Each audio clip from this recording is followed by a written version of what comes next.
Assalamualaikum semua. Apa khabar? Dah lama sangat ni tak buat sesi sembang-sembang santai wacana. Saya pun dah tak ingat bila kali terakhir. Tapi kali ni saya terpanggil nak buat sebab berita yang terlalu menggemparkan daripada pengumuman Belanjawan Negara 2022 oleh Menteri Kewangan kita. Jadi sambil kita sembang ni, saya rujuk kepada keratan-keratan media dan saya nak kaitkan pengumuman ini dengan pendekatan Toyota terutamanya untuk pasaran ini berkenaan kenderaan elektrik.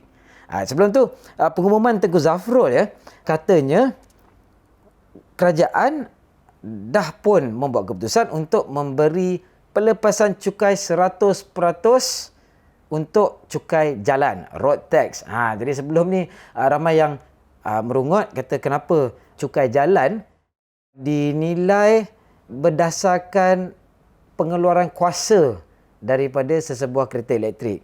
Jadi mereka yang mempunyai Tesla, kalau beli model plate S yang 1000 kuasa kuda tu, tak tahulah berapa banyak bayar cukai jalan kan. Tapi sekarang, kuat macam mana pun beli Rimac sekali pun, tiada cukai jalan. SIFA. Tambah lagi pada tu, duty excise, duty import dan juga cukai jualan semua pun dilupuskan untuk kenderaan elektrik. Jadi nampak gayanya tiada insentif lagi dah untuk mana-mana pengeluar kereta atau jenama kereta menghasilkan atau memasang assembly kenderaan elektrik di Malaysia. Jadi tak pasti sama ada itu satu langkah yang positif atau tidak. Yang tentunya ramai orang sukalah. Tak kira lah pasang sini ke, pasang mana ke, dapat kenderaan elektrik secara murah. Jadi seperti apa yang disebutkan rakan seberjuangan saya, Syamsul Yunus, adakah pelepasan cukai segala-galanya ini membuatkan para penjual kereta memanfaatkan pengurangan harga itu kepada pembeli? Atau adakah mereka akan cuba tetap meraih keuntungan yang berlebihan? Yang tu kita nilaikan kemudian. Jadi sekarang ni saya dengar-dengarlah desas-desus dalam industri, ramai pemain-pemain otomotif yang dalam arena penjualan dah berebut sekarang ni nak minta pengeluar-pengeluar kereta daripada China khususnya untuk menjadi wakil jualan atau distributor pengedar di Malaysia. Sebab sana maklumlah dah banyak kenderaan-kenderaan elektrik. Tambah lagi kenderaan elektrik yang mampu milik yang bawah 100,000, bawah 70,000 ringgit Malaysia. Sekarang dah boleh beli. Bayangkan harga Proton Persona dah ada kenderaan elektrik yang boleh dibawa masuk jika tiada cukai. Tapi itu yang saya terpanggil buat perbicaraan kali ini. Toyota pula telah pun mengumumkan yang pendekatan mereka, saya baca keratan media. Pendekatan mereka dengan mengumumkan bagaimana rancangan atau strategi Toyota melalui BMW Toyota untuk melancarkan elektrik hybrid, teknologi elektrik hybrid untuk Malaysia. Jadi orang semua dah cakap pasal kereta elektrik sepenuhnya, tapi Toyota masih cakap tentang elektrik hybrid. Dan kalau tak silap Perodua pun sebelum ni ada cakap benda yang sama. Jadi penekanan mereka untuk jangka masa yang serta-merta ni dan mungkin jangka masa sedang adalah kenderaan hybrid. Kenapa agaknya? Jadi saya pun kajilah sikit. Adalah saya buat panggilan kepada pihak Toyota, BMW Malaysia. Sebelum kita tengok kenapa Toyota menggunakan pendekatan tu, kita teliti dulu sejarah Toyota dengan kenderaan yang melibatkan bateri. Jadi, dari segi inisiatif environment ataupun alam sekitar, Toyota tahun 1970 dulu dah pun tubuhkan kemudahan yang pertama untuk menghancurkan kereta di penghujung usia. Ialah tak nak main buang rata-rata je, dihancurkan supaya boleh diguna pakai, di recycle ke, bahan-bahan mentah tu diguna untuk perkara-perkara lain. Yang tu pada tahun 1970 dengan Toyota Metal Company. Itulah titik permulaannya kesedaran tentang pemeliharaan alam sekitar. Jadi lepas tu pula tahun 1992, lama sudah, division ataupun bahagian pembangunan kereta elektrik ditubuhkan di Toyota. Oleh itu kita nampak kenderaan elektrik penuh pertama Toyota iaitu RAV4 dilancarkan pada tahun 96. Sejak pada tu biasalah Prius, semua orang tahu Prius, disusuli Camry dan FCEV iaitu Fuel Cell Electric Vehicle yang menggunakan bekalan bahan api hidrogen, gas hidrogen yang ditukar menjadi tenaga elektrik. Fuel Cell EV Mirai pertama dilancarkan pada tahun 2014. Jadi sejarah mereka agak meluas lah kan, dan sudah lama tentang kenderaan elektrik atau yang mempunyai bateri, dikuasai oleh bateri dan motor. Jadi kita lihat pula yang terkini, apakah keadaan pasaran untuk kereta-kereta elektrik bagi Toyota. Pada masa ini, Toyota menawarkan sebanyak 55 model XEV. X tu bermaksud sama ada hybrid H, PH, plug-in hybrid, bateri EV ataupun FCEV, fuel cell EV. Jadi ini membenarkan Toyota menjual sebanyak 2 juta unit pada tahun 2020, ya, keseluruhan XEV. Dan jika kita lihat sejak tahun 97 bila Toyota Prius generasi pertama dilancarkan, sehingga kini sudah pun 18.1 juta unit terjual. Jadi pengurangan pengeluaran karbon dioksida yang dapat diraih oleh 18.1 juta unit HEV ni adalah bersamaan dengan 5.5 juta bateri EV. Jadi bukanlah kata hybrid ni tak memainkan peranan kan untuk mengurangkan pengeluaran karbon dioksida. Banyak juga tu. Dan setakat ini, adakah syarikat yang dah mengeluarkan sebanyak 5.5 juta bateri electric vehicle? Mungkin Tesla?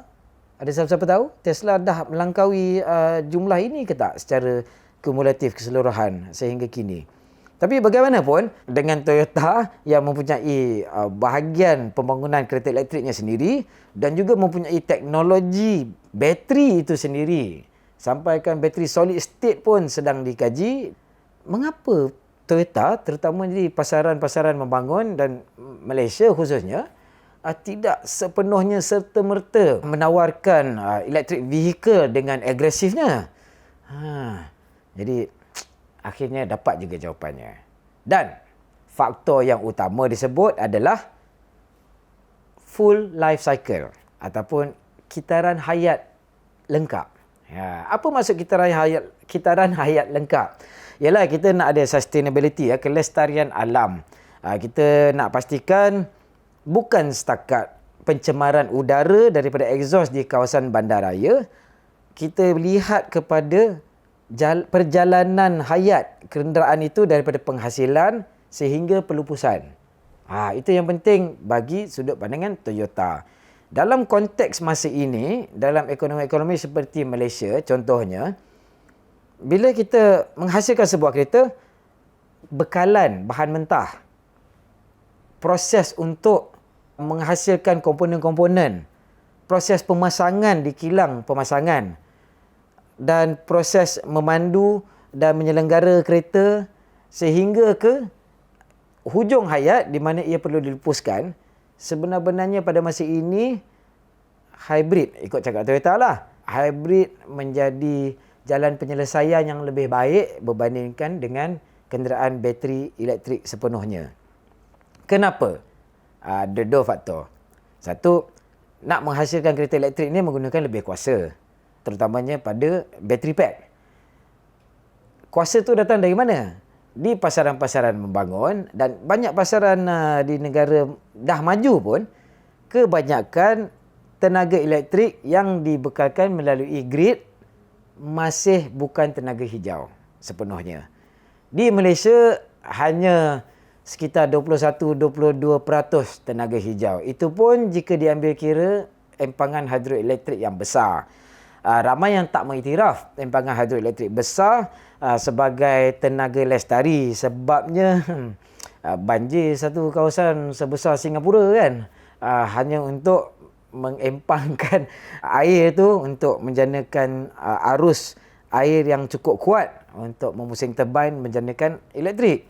Jadi kalau kita lihat kepada solar, biogas, biomass, tak lebih mungkin 3-4% lah. Macam mana pun tak lebih 5% tenaga hijau di dalam grid nasional Malaysia. Jadi semua kenderaan elektrik sepenuhnya di Malaysia tidak menggunakan tenaga hijau secara amnya. Ya, kita masih dapat mengurangkan pencemaran udara daripada bahan bakar petrol dalam HEV, hybrid EV. Akan tetapi Toyota telah pun menelitikan ICE ataupun internal combustion engine, enjin petrol 4 lejang yang kita sedia tahu tu, dah dipun bertambah baik dan diperhalusi dengan secekap-cekapnya. Jadi bila digandingkan dengan bateri dan motor, ia memberikan tahap pembakaran bahan api yang sangat rendah. Jadi itu faktor penghasilan dan penggunaan, ya. Faktor pelupusan pula, bateri sebenarnya ialah dalam hybrid electric vehicle pun ada bateri, tapi dalam bateri electric vehicle semata-mata bateri packnya sangat besar.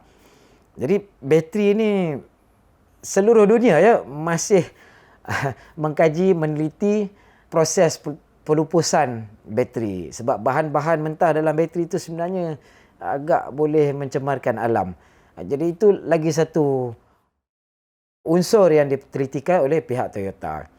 Jadi bila kita nilai faktor jangka hayat lengkap ini, sekali dengan kos pemilikan, kos pembelian, praktikal dan kelaziman ataupun kebiasaan pengguna AM di Malaysia ini dengan kenderaan masing-masing, HEV dilihat sebagai pilihan yang lebih baik pada jangka masa terdekat berbanding dengan bateri EV ataupun electric vehicle sepenuhnya.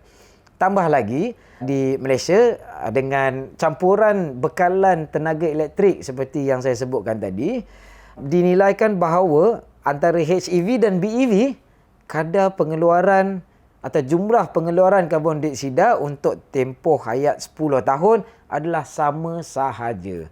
Itu adalah pendapat Toyota, pendekatan mereka dan rancangan mereka untuk masa terdekat.